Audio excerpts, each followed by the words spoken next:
Hello friends, welcome to info T V Kannada. ಇವತ್ತಿನ ವಿಡಿಯೋದಲ್ಲಿ ನಮ್ಮ ದೇಹದ 2 ಕಿಡ್ನಿಗಳ ಆರೋಗ್ಯವನ್ನು ನಾವು ಹೇಗೆ ನೋಡ್ಕೊಳ್ಳೋದು, ಹೇಗೆ ಚೆನ್ನಾಗಿಟ್ಕೊಳ್ಳೋದು ಅನ್ನೋದ್ರ ಬಗ್ಗೆ ನಾನು ಇಲ್ಲಿ ಮಾಹಿತಿನ ನೀಡ್ತೀನಿ. ನೀವೇನಾದರೂ ಫಸ್ಟ್ ಟೈಮ್ ನನ್ನ ವಿಡಿಯೋನ ನೋಡ್ತಾ ಇದ್ದರೆ ಪ್ಲೀಸ್ ಸಬ್ಸ್ಕ್ರೈಬ್ ಮಾಡ್ಕೊಂಡು ನೋಡಿ ಮತ್ತು ಎಲ್ಲೂ ಸ್ಕಿಪ್ ಮಾಡ್ದಿರ ನೋಡಿ.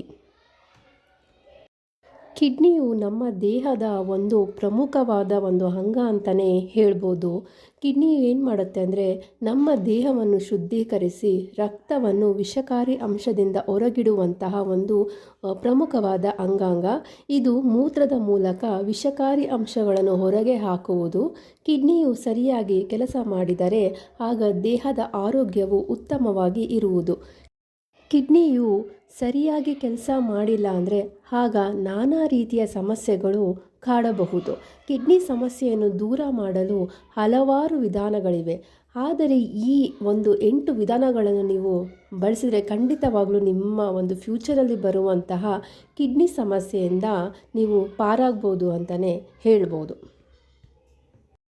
ಮೊದಲನೇದಾಗಿ ನಾವು ಏನು ಮಾಡಬೇಕು ಅಂದರೆ ನಿಯಮಿತವಾದ ಒಂದು ವ್ಯಾಯಾಮವನ್ನು ಮಾಡೋದನ್ನು ನಾವು ಅಭ್ಯಾಸ ಮಾಡ್ಕೋಬೇಕು. ಇಂದಿನ ಜೀವನ ಶೈಲಿಯು ಒಂದು ರೀತಿ ಜಡ ಜೀವನ ಶೈಲಿಯಾಗಿದ್ದು ಇದರಿಂದ ಹಲವಾರು ಅನಾರೋಗ್ಯಕ್ಕೆ ದಾರಿ ಮಾಡಿಕೊಟ್ಟಿದೆ ಅಂತಲೇ ಹೇಳ್ಬೋದು. ಹೀಗಾಗಿ ನಿತ್ಯವೂ ಸರಿಯಾಗಿ ವ್ಯಾಯಾಮ ಮಾಡಿದರೆ ಆಗ ಖಂಡಿತವಾಗಿಯೂ ಹೃದಯ ರಕ್ತನಾಳದ ಆರೋಗ್ಯ ಕಾಪಾಡಿಕೊಂಡು ನೀವು ಕಿಡ್ನಿ ಸಮಸ್ಯೆಯಿಂದ ದೂರವಿರಬಹುದು. ಆದ್ದರಿಂದ ಡೈಲಿ ಬೆಳಿಗ್ಗೆ ಮತ್ತು ಸಾಯಂಕಾಲ ನೀವು ಎಕ್ಸಸೈಸ್ ಮಾಡೋದ್ರಿಂದ ಒಂದು ಕಿಡ್ನಿಯ ಒಂದು ಆರೋಗ್ಯವನ್ನು ನೀವು ಚೆನ್ನಾಗಿ ಇಟ್ಕೋಬಹುದು. ಎರಡನೇದಾಗಿ ಹೆಲ್ದಿ ಫುಡ್ ಅಂದರೆ ಆರೋಗ್ಯಕರವಾದ ಒಂದು ಆಹಾರವನ್ನು ನೀವು ಸೇವಿಸೋದ್ರ ಮೂಲಕ ಒಂದು ಕಿಡ್ನಿಯ ಸಮಸ್ಯೆಯಿಂದ ನೀವು ದೂರ ಆಗ್ಬೋದು. ಉಪ್ಪು ಮತ್ತು ಪರಿಷ್ಕರಿಸಿದ ಕೊಬ್ಬು ಕಡಿಮೆ ಇರುವ ಪೋಷಕಾಂಶಗಳು ಇರುವ ಆಹಾರ ಸೇವನೆಯನ್ನು ಮಾಡಿದರೆ ಅದು ಕಿಡ್ನಿಯ ಆರೋಗ್ಯವನ್ನು ಕಾಪಾಡೋದಲ್ಲಿ ತುಂಬ ಅತಿ ಒಂದು ಲಾಭಕಾರಿಯಾಗಿದೆ ಅಂತಲೇ ಹೇಳ್ಬೋದು. ಇಂಥ ಆಹಾರಗಳನ್ನು ಸೇವನೆ ಮಾಡಬೇಕು ಅಂತ ಡಾಕ್ಟರ್ ಸಹ ಸಲಹೆಗಳನ್ನು ನೀಡ್ತಾರೆ. ಮೂರನೇದಾಗಿ ನೀವು ಮಾಡಬೇಕಾಗಿರೋ ಕೆಲಸ ರಕ್ತದೊತ್ತಡ ಮತ್ತು ಮಧುಮೇಹ ಪರೀಕ್ಷಿಸಿ. BP ಮತ್ತು ಶುಗರ್ನ ನೀವು ಆಗಾಗ ನೀವು ಚೆಕ್ ಮಾಡಿಸೋದ್ರಿಂದ ಸಹ ಏನು ದೇಹದ ಮೇಲೆ ಯಾವ ರೀತಿ ಪರಿಣಾಮ ಬೀಳ್ತಿದೆ ಅಂತ ನೀವು ತಿಳ್ಕೊಬೋದು. ಮುಖ್ಯವಾಗಿ ಕೆಲವೊಂದು ಆರೋಗ್ಯ ಸಮಸ್ಯೆಗಳು ಕಿಡ್ನಿಯ ಕಾರ್ಯದ ಮೇಲೆ ಪರಿಣಾಮ ಬೀರುತ್ತೆ. ಅದರಲ್ಲೂ ರಕ್ತದೊತ್ತಡ ಮತ್ತು ಮಧುಮೇಹವು ಕಿಡ್ನಿಗೆ ಹಾನಿ ಉಂಟು ಮಾಡಬಹುದು. ಇದಕ್ಕಾಗಿ ನಿಯಮಿತವಾಗಿ ರಕ್ತದೊತ್ತಡ ಮತ್ತು ಮಧುಮೇಹವನ್ನು ಪರೀಕ್ಷೆ ಮಾಡಿಕೊಳ್ಳುತ್ತಿದ್ದರೆ ಅತ್ಯಂತ ಒಳ್ಳೆಯದು ಅಂತಲೇ ಹೇಳ್ಬೋದು. ನೆಕ್ಸ್ಟು ದೇಹನ ಹೈಡ್ರೇಟ್ ಆಗಿ ಇಟ್ಕೊಳ್ಳೋದು. ಮೂತ್ರಕೋಶದ ಕಾರ್ಯವು ಸರಿಯಾಗಿ ಆಗಲು ದೇಹವನ್ನು ಹೈಡ್ರೇಟ್ ಆಗಿರುವುದು ಅತಿ ಅತ್ಯಗತ್ಯವಾಗಿರುತ್ತೆ. ಇದಕ್ಕಾಗಿ ನೀವು ಪ್ರತಿನಿತ್ಯ ಒಳ್ಳೆಯ ಪ್ರಮಾಣದಲ್ಲಿ ನೀರು, ಹಣ್ಣಿನ ಜ್ಯೂಸು, ಇತರೆ ಒಂದು ನೀರಿನಂಶ ಇರುವಂಥ ಒಂದು ಕೆಲವು ಆಹಾರ ಪದಾರ್ಥಗಳನ್ನು ನೀವು ಸೇವಿಸ್ತಾ ಇರೋದರಿಂದ ಸಹ ನಿಮ್ಮ ಒಂದು ಕಿಡ್ನಿಯನ್ನು ಆರೋಗ್ಯವಾಗಿ ಇಟ್ಕೋಬಹುದು. ಸೊ ಯಾವಾಗಲೂ ಹೈಡ್ರೇಟ್ ಆಗಿರೋದಕ್ಕೆ ಪ್ರಯತ್ನ ಪಡಿ. ಇದರಿಂದ ನಮ್ಮ ಒಂದು ಟಾಕ್ಸಿಕ್ ಸಹ ಹೊರಗಡೆ ಹೋಗಿ ನಮ್ಮ ಒಂದು ದೇಹ ಕೂಡ ಶುದ್ಧಿಯಾಗಿರುತ್ತೆ.